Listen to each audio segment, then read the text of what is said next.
बिस्मिल्लाहिर्रहमानिर्रहीम। अस्सलाम वालेकुम डियर स्टूडेंट्स, मैं हूं प्रोफेसर अज़मत अली और आप देख रहे हैं मेरा चैनल मैथ्स फॉर यू। उम्मीद करता हूं बेटा आप सब खैर आफियत से हैं।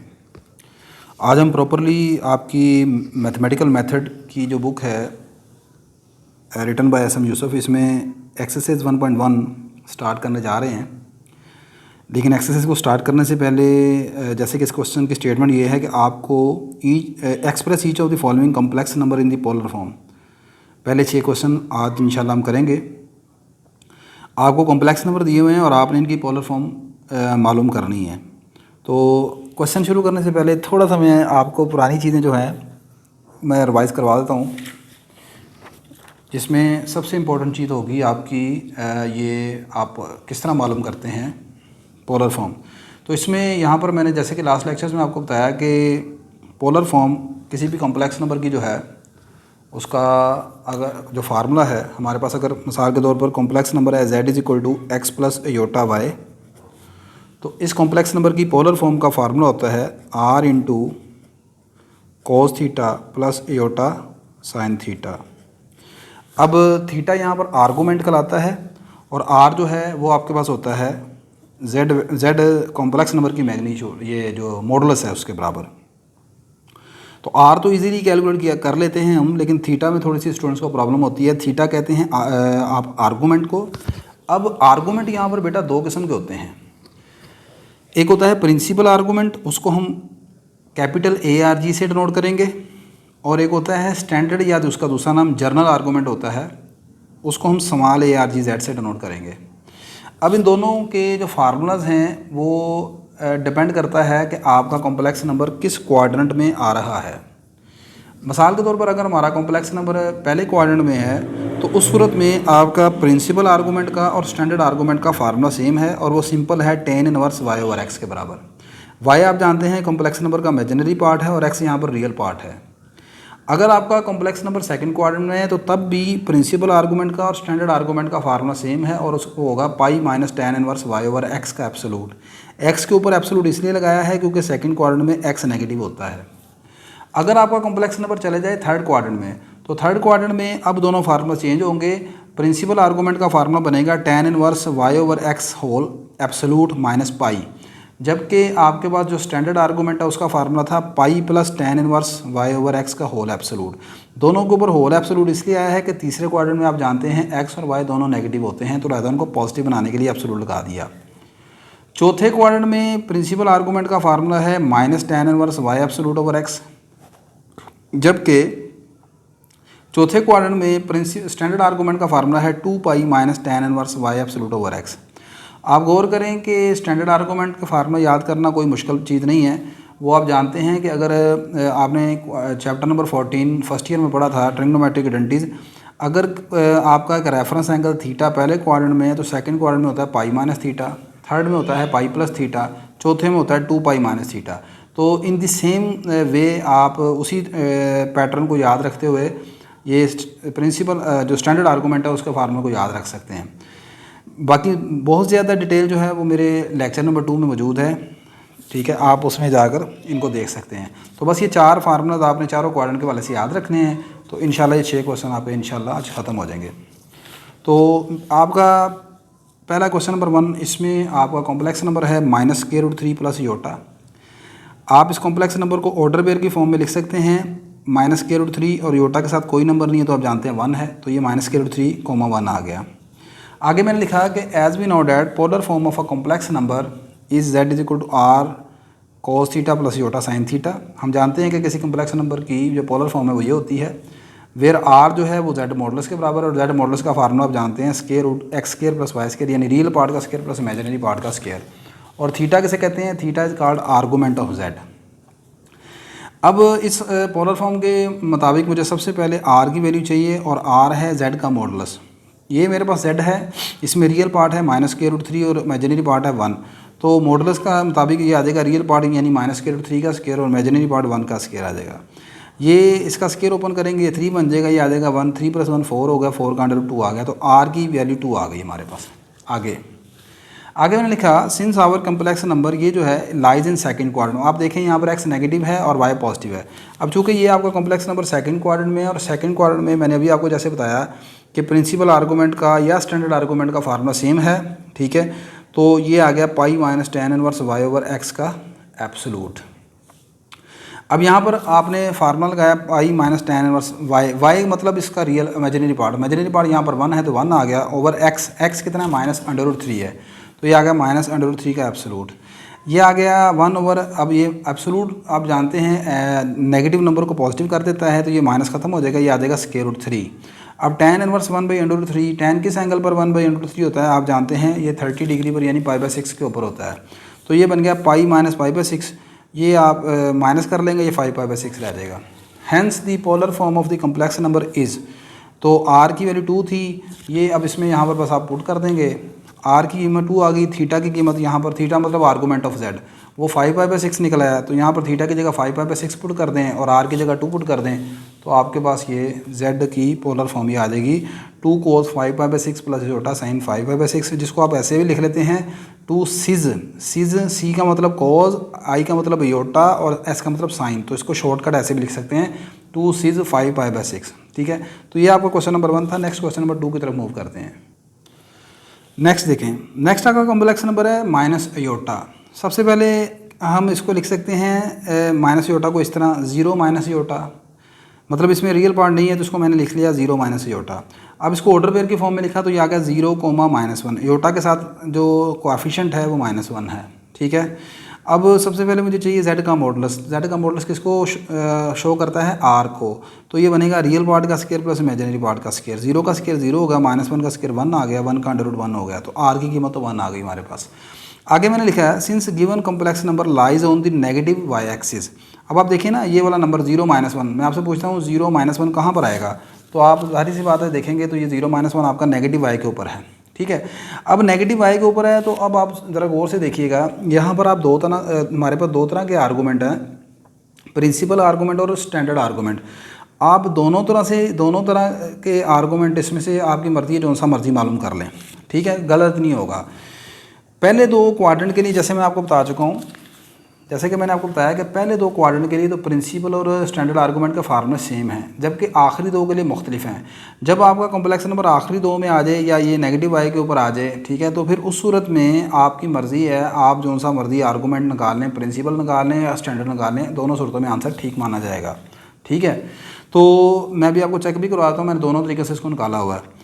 अच्छा, अब देखो मैंने ये बताया कि ये आपका कॉम्प्लेक्स नंबर 0, -1 आपका है नेगेटिव वाई के ऊपर, नेगेटिव वाई के ऊपर है। तो अब मेरी बात सुने, जो प्रिंसिपल आर्गूमेंट है वो होता है क्लॉकवाइज डायरेक्शन में, तो प्रिंसिपल आर्गूमेंट आएगा क्लॉकवाइज डायरेक्शन, ये बनती है, ये जो नीचे मैंने बनाई है यहाँ पर ऐसे, ठीक है ना, ये क्लॉकवाइज डायरेक्शन में। अब ये क्लॉकवाइज डायरेक्शन में है तो ये वाला एंगल जो इन दोनों एक्सिस यानी कि पॉजिटिव एक्स और नेगेटिव वाई के दरमियान बनता है वो 90 डिग्री का है, ठीक है ना। लेकिन चूंकि ये क्लॉकवाइज डायरेक्शन है तो ये -π/2 होगा। देखें ना, आप जानते हैं यहाँ पर एंगल 0 होता है, यहाँ पर π/2 होता है, यहाँ पर 180 होता है, यहाँ पर 3π/2 होता है। लेकिन अगर आप इसे क्लॉकवाइज डायरेक्शन में गिने तो फिर ये एंगल इस तरह गिना जाता है, ये 0 है, ये -90 है, ये -180 है, ये -3π/2 है, ऐसी है ना। तो बात ये समझ आई कि आप यहाँ से अगर प्रिंसिपल आर्गूमेंट निकालते हैं तो ऐसी सूरत में आपका आर्गूमेंट का फार्मूला सिंपल बनेगा -π/2, ठीक है, which is equal to theta. इस सूरत में कोई फार्मूला नहीं लगाया, सिर्फ चूँकि क्यों नहीं लगाया, आपका ये angle direct exactly Y axis के ऊपर है, क्वाड्रेंट के अंदर नहीं है। Hence polar form of that is equal to minus iota is R cos theta plus iota R sine theta, जिसको आप लिख सकते हो आर सिस थीटा। आर की वैल्यू 1 है, थीटा की वैल्यू -π/2 आ गया, तो ये सिस -π/2 आ गया। आगे मैंने लिखा है note, in this question if we take theta as a general argument, अगर हम थीटा को जर्नल आर्गूमेंट लेते हैं which always measure in anticlockwise direction. अब ये याद रखना है आपने, ये जो मैं चीज़ें पहले बता के आया हूँ, मैं फिर रिपीट कर रहा हूँ, जर्नल आर्गूमेंट की जो डायरेक्शन होती है वो हमेशा एंटी क्लॉकवाइज डायरेक्शन में मेजर किया जाता है। अगर आप इसे एंटी क्लॉकवाइज डायरेक्शन में मेजर करें तो आपका ये जो नंबर है 0 -1 ये है नेगेटिव वाई के ऊपर। तो मुझे बताओ, यहाँ से पॉजिटिव एक्स से आप चलो तो यहाँ से आते आते आते आते आते यहाँ तक कितना एंगल बनता है, ये आपका एंगल बनेगा 3π/2, ठीक है ना, यानी 270 डिग्री। और वैसे भी आप जानते हैं यहाँ पर एंगल 0 है, यहाँ पर एंगल आपका होता है 90, ये 180 और ये 270 होता है। तो ऐसी सूरत में आपका जो थीटा निकलेगा यानी आर्गूमेंट ऑफ जेड जो स्मॉल आर्गूमेंट है, स्टैंडर्ड आर्गूमेंट है, ठीक है ना, उसको हम लेंगे 3π/2, ठीक है। और ऐसी सूरत में आपका कॉम्प्लेक्स नंबर की पोलर फॉर्म बनेगी सिज 3π/2। अब आप कहेंगे ये वाली लिखनी है, ये वाली लिखनी है, आप दोनों ही लिख सकते हैं, दोनों सूरतों में ये चीज़ सही मानी जाएगी, ठीक है, गलत नहीं होगी। अगली बात यहाँ पर जो आर्गूमेंट ऑफ जेड है वो चाहे स्टैंडर्ड आर्गूमेंट है या प्रिंसिपल है, मैं उसको थीटा से ही डिनोट कर रहा हूँ। यहाँ पर भी थीटा है और यहाँ पर भी थीटा है। हाँ, फिर भी आपकी आसानी के लिए मैंने यहाँ पर कैपिटल ARG लिखा है ताकि ये पता चल जाए आपको प्रिंसिपल आर्गूमेंट है और स्मॉल ARG क्या है, स्टैंडर्ड आर्गूमेंट है। नेक्स्ट क्वेश्चन नंबर 3 देखते हैं। लें जी, ये हमारा कॉम्प्लेक्स नंबर है -1 -k√3 योटा। मैंने लेट कर लिया z = -1 -k√3 योटा। इसको लिख सकते हैं हम -1, -k√3। रियल पार्ट -1 है और इमेजिनरी पार्ट -√3 है। सबसे पहले मुझे r की वैल्यू चाहिए। r जानते हैं z मॉडल्स का स्केयर है, रियल पार्ट का स्केयर आ गया प्लस इमेजिनरी पार्ट का स्केयर आ गया। -1 का स्केयर आ गया 1 और माइनस इसका स्केयर आ गया 3, 3 + 1 4, 4 का √2 आ गया।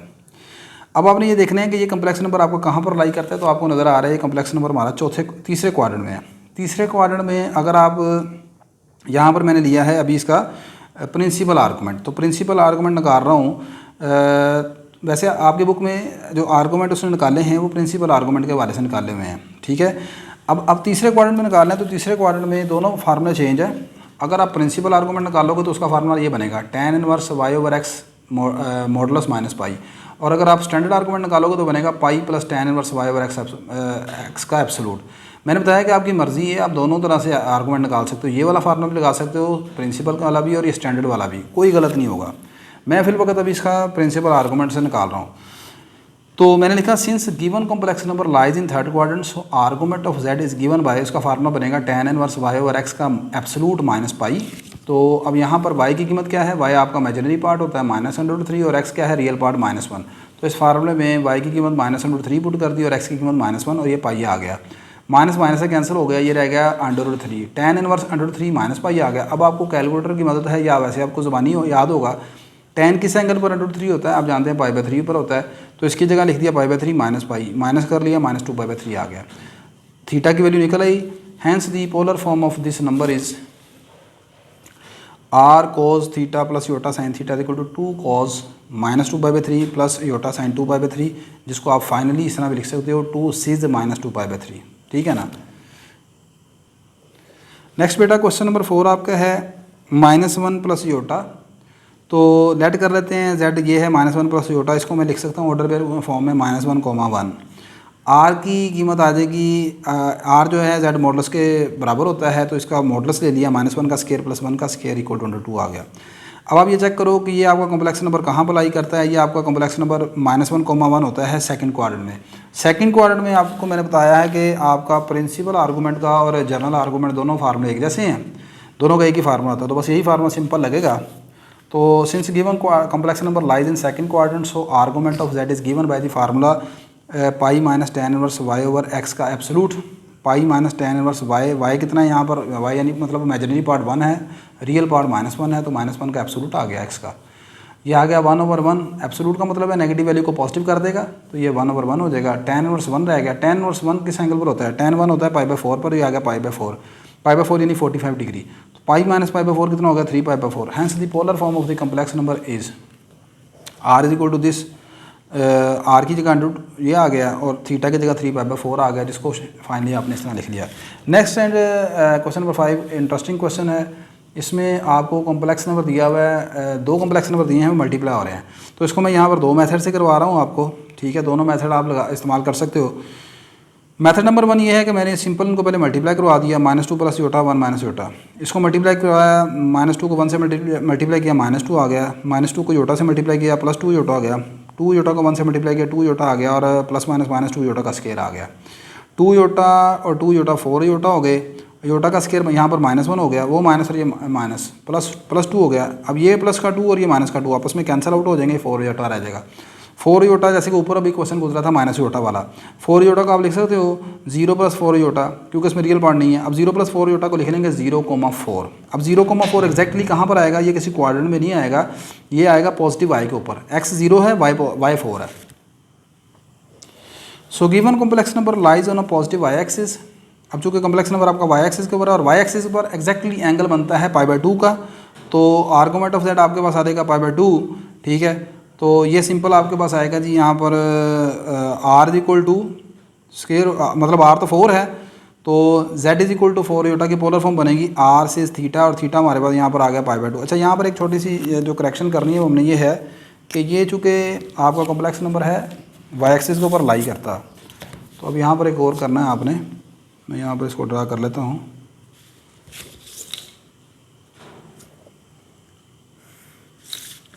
ये यहाँ पर कॉम्प्लेक्स नंबर है सपोज मेरा 0,4, ठीक है ना, पॉजिटिव वाई के ऊपर। अब पॉजिटिव वाई के ऊपर अगर आप आते हैं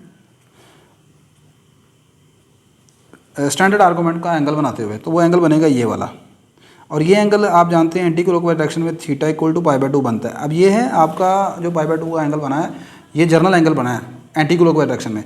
और अगर आप प्रिंसिपल आर्गूमेंट लेते हैं तो प्रिंसिपल आर्गूमेंट आप जानते हैं यहाँ से शुरू होकर आप इधर से घूम के आओगे, वो आएगा कैपिटल ARG, और कैपिटल ARG ये बनता है -3π/2। देखो यहाँ से यहाँ तक -90, -180, -3π/2। तो यहाँ पर जो करेक्शन हमने करनी है वो सिर्फ ये है कि ये स्टैंडर्ड आर्गूमेंट है, कैपिटल वाला नहीं है, स्मॉल वाला है, स्मॉल ARG, बस इतनी सी बात है। और यही उसने आपकी बुक में लिखा हुआ आंसर। इस मरतबा देखो स्टैंडर्ड आर्गूमेंट निकाल गया, क्योंकि इधर जिस एंगल से उसको निकालना आसान लगता है उस तरह कर लेता है, अदरवाइज मसला कोई नहीं, आप दोनों निकाल सकते हो। इसमें आप थीटा अगर लेते हैं ना प्रिंसिपल आर्गूमेंट, तो वो बनना था -3π/2 यानी -270। अच्छा, इसका दूसरा जो मेथड है वो थोड़ा सा मुश्किल है, मैं समझ रहा हूँ कि वो चले रहने देते हैं। वैसे मैं यहाँ पर आपको दिखा देता हूँ, आप खुद अगर देखना चाहें तो कर सकते हैं। ये असल में प्रॉपर्टी है कॉम्प्लेक्स नंबर के आर्गूमेंट की, तो मैं फ़िलहाल इसको छोड़ रहा हूँ क्योंकि इसमें वीडियो की लेंथ बिला वजह इंक्रीज़ कर जाएगी। ये प्रॉपर्टी असल में होती है अगर दो कॉम्प्लेक्स नंबर इस तरह मल्टीप्लाई हो रहे हो तो उसके उनका पोलर फॉर्म का फार्मा ये होता है, पहले कॉम्प्लेक्स नंबर का r, दूसरे का r यानी r1 इंटू r2, सिज ऑफ पहले वाले का आर्गूमेंट प्लस दूसरे वाले का आर्गूमेंट, सिज ऑफ θ1 प्लस θ2।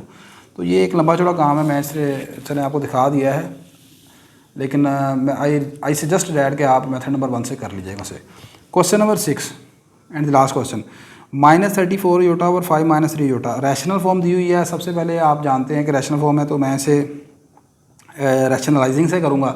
रैशनलाइजेशन आप जानते हैं कैसे करते हैं, 5 -3 योटा तो 5 + 3 योटा से डिवाइड किया, मल्टीप्लाई कर लिया, ऊपर वाले कॉम्प्लेक्स नंबर ऊपर से मल्टीप्लाई हो जाएंगे, नीचे से मल्टीप्लाई होगा। नीचे आप जानते हैं a² - b² का फार्मूला लगाएंगे, ये आधे का 5 का स्क्वायर -3 योटा का स्क्वायर, ऊपर इनको मल्टीप्लाई कर लिया, -34 योटा को 5 से मल्टीप्लाई किया, ये आ गया -170 योटा, और 34 को आपने मल्टीप्लाई कर लिया इसको 3 से, तो -102 हो गया, और योटा का स्क्वायर आ गया।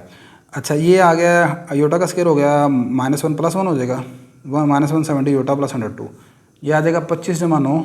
अच्छा, ये आ जाएगा 102/34 -170/34 योटा। अब इसको आप कैंसिल करें, 34 को 102 से कैंसिल करें तो ये बनेगा 3, और आपके पास 34 को 170 से कैंसिल करें, ये आ जाएगा 5। तो ये आपके पास कॉम्प्लेक्स नंबर फाइनल 3 - 5 योटा आ जाएगा। अब इस कॉम्प्लेक्स नंबर की मुझे सबसे पहले r चाहिए, तो r का फार्मूला बनेगा रियल पार्ट का स्क्वायर प्लस इमेजिनरी पार्ट का स्क्वायर, ये 34 आ जाएगा, ठीक है। अब मैंने ये देखना है कि मेरा ये कॉम्प्लेक्स नंबर कहाँ पर लाई करता है, तो इसमें x पॉजिटिव है y नेगेटिव है, तो x पॉजिटिव y नेगेटिव आएगा चौथे क्वाड्रेंट में। अब चौथे क्वाड्रेंट में आपके पास एंगल निकालना है, मैंने दो तरह से, फिर वही बात है, एंगल निकाल सकता हूँ दो तरह से। एक तो ये वाला एंगल यहाँ से यहाँ तक बनेगा, ये स्टैंडर्ड आर्गूमेंट है, और एक ये वाला एंगल जो ये बनता है प्रिंसिपल आर्गूमेंट। असल में आपकी बुक का जो स्टाइल है ना वो ये है कि जो छोटा एंगल बनता है ना जहाँ से, वो उसको हमेशा उसको कैलकुलेट करता है। अब यहाँ से देखो, ये बनता है आपका बड़ा एंगल, ये बनता है स्टैंडर्ड आर्गूमेंट, ये बड़ा एंगल है, ये 270 से ज़्यादा है। आपकी बुक वाला अब इसको निकाल रहा है अगर, ठीक है ना, ये प्रिंसिपल आर्गूमेंट है, तो ये है बिलो 90, ठीक है ना, 90 से भी छोटा है, तो अब उस मरतबा उसने इस फार्मूले से निकाल लिया है। अदरवाइज़ मैं बताया कि आप जो सा मर्जी निकाल सकते हो। तो अब इस मरतबा प्रिंसिपल आर्गूमेंट निकालेगा, फार्मूला आप जानते हैं चौथे क्वाड्रेंट में होता है -tan−1 y absolute / x। y की कीमत है यहाँ पर 5 और x की कीमत है 3, यहाँ पर पुट कर देते हैं हम। तो ये आपके पास पुट करने के बाद -5 का एब्सोल्यूट +5 हो गया, tan−5 और √3 आ गया। अब आगे से पॉइंट में कन्वर्ट करना है तो आप कर लें, अदरवाइज़ आपकी बुक वाले ने इसका आंसर ऐसे ही लिखा हुआ है थीटा का। तो ये आपके पास इसकी जो पोलर फॉर्म आएगी वो आ जाएगी r सिज थीटा, r की वैल्यू 134 है, सिज -tan−1 5/3, ठीक है। ये इस तरीके से आपने क्वेश्चन ख़त्म कर गया जी आपका, ठीक है जी। तो आज के लेक्चर में बेटा हमने क्वेश्चन नंबर 6 तक कंप्लीट किया। इंशाल्लाह नेक्स्ट लेक्चर में हम क्वेश्चन नंबर 7 से स्टार्ट करेंगे, जिसमें आपको कार्टियन फॉर्म दी होगी और आपने पोलर फॉर्म दी होगी और आपने उसकी कार्टियन फॉर्म बनानी होगी। ठीक है, आई होप कि आज की वीडियो आपके लिए हेल्पफुल होगी। वीडियो अच्छी लगी लाजमी लाइक कर लीजिएगा, शेयर कर लीजिएगा, चैनल को सब्सक्राइब कर दीजिएगा। अल्लाह हाफिज़।